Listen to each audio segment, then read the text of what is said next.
বাংলাদেশ জামাতে ইসলামী, বাংলাদেশ জামাতে ইসলামী, বাংলাদেশ জামাতে ইসলামী গড়বে গড়বে আল্লাহর হুকুমত, গড়বে গড়বে খেলাফতে রাশেদার, জনগণ নন্দিত আগামী, কোরআনের কাঙ্ক্ষিত আগামী, জনগণ নন্দিত আগামী, কোরআনের কাঙ্ক্ষিত আগামী।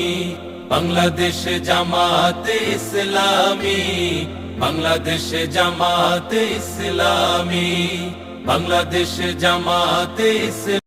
স্থানীয় কমিটির নেতৃবৃন্দ, সম্মানিত কেরাবাসী, আসসালামু আলাইকুম ওয়া রাহমাতুল্লাহ। আরশের মালিক আল্লাহ সুবহানাহু ওয়া তাআলার দরবারে শুকরিয়া আদায় করছি, যিনি আমাদেরকে বৈষম্যমূলক সমাজ মূলোৎপাটন করে শান্তির সমাজ মেনে মানে মুক্ত আকাশে আমাদেরকে বসার তৌফিক দান করেছেন। সবাই বলে আলহামদুলিল্লাহ। রাসূল সাল্লাল্লাহু আলাইহি ওয়াসাল্লামের প্রতি দরুদ ও সালাম। বৈষম্য বিরোধী আন্দোলন সহ দিন প্রতিষ্ঠান সংগ্রামে যারা শাহাদাত বরণ করেছেন, সকলে আত্মার রুহে মাগফিরাত কামনা করে আলোচ্য বিষয়ের উপর একটু কথা বলছি। আয়োজন হচ্ছে, এক একজন এক এক জায়গায় একাধিক জায়গায় অংশগ্রহণ করতে হচ্ছে। আমরা 1947 সাল, তারও আগে 200 বছর ব্রিটিশ বিরোধী আন্দোলন থেকে শুরু করে অনেকগুলো বৈষম্যের শিকার হয়েছে। আমাদের পূর্বপুরুষ হাজী শরীয়তুল্লাহ তিতুমির থেকে শুরু করে অনেকেই বৈষম্যের বিরুদ্ধে আন্দোলন করেছে। 1947 সালে ব্রিটিশ বিরোধী আন্দোলনে সফলতা অর্জন করেছে। 52 সালে গিয়ে ভাষাগত আরেকটি বৈষম্যের শিকার হয়েছে আমাদের প্রিয় মাতৃভূমি। সেই তার বিরুদ্ধে আন্দোলন হয়েছে। 70-এর নির্বাচনের মাধ্যমে একটা বৈষম্যের বিরুদ্ধে দেশের মানুষ সমর্থন দিয়েছিল, কিন্তু পরবর্তীতে আরেকটি আন্দোলনের মাধ্যমে দেশটি স্বাধীন করতে হয়েছে। 90-এর গণঅভ্যুত্থানের মাধ্যমে আরেকটা বৈষম্যের বিরুদ্ধে আমাদের এই প্রিয় মাতৃভূমিকে ভূমিকা নিতে হয়েছে।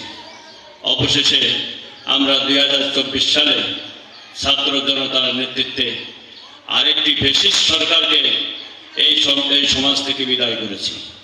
সম্মানিত উপস্থিতি, এভাবে একটা অপশক্তিকে আমরা বিদায় করে নতুন একটা শক্তি প্রতিষ্ঠার মাধ্যমে আমরা কিন্তু বৈষম্যমুক্ত হতে পারছি না। কারণ হলো, নেতৃত্ব যদি সৎ না হয়, নেতৃত্ব যদি খোদাভীরু না হয়, নেতৃত্ব যদি আল্লাহ ভক্ত না হয়, নেতৃত্ব যদি রাসূলের আদর্শের অনুসারী নেতৃত্ব না হয়, কোরআন ও সুন্নাহর জ্ঞান সম্পন্ন নৈপুণ্য জ্ঞানের অধিকারী নেতৃত্ব না হয়, তাহলে দেশবাসী বারবার প্রতারিত হবে, বারবার আন্দোলন করবে, বারবার শহীদ হবে, জীবন দেবে, জানমালের ক্ষয়ক্ষতি হবে, কিন্তু দেশবাসীর ভাগ্যের কোনো পরিবর্তন হবে না।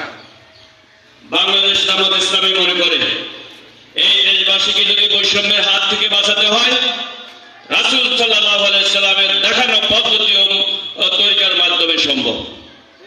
এই জন্য জামাত ইসলামী স্লোগান ঠিক করেছে, আল্লাহর আইন চাই, সৎ লোকের শাসন চাই। আল্লাহর আইন চাই, সৎ লোকের শাসন চাই।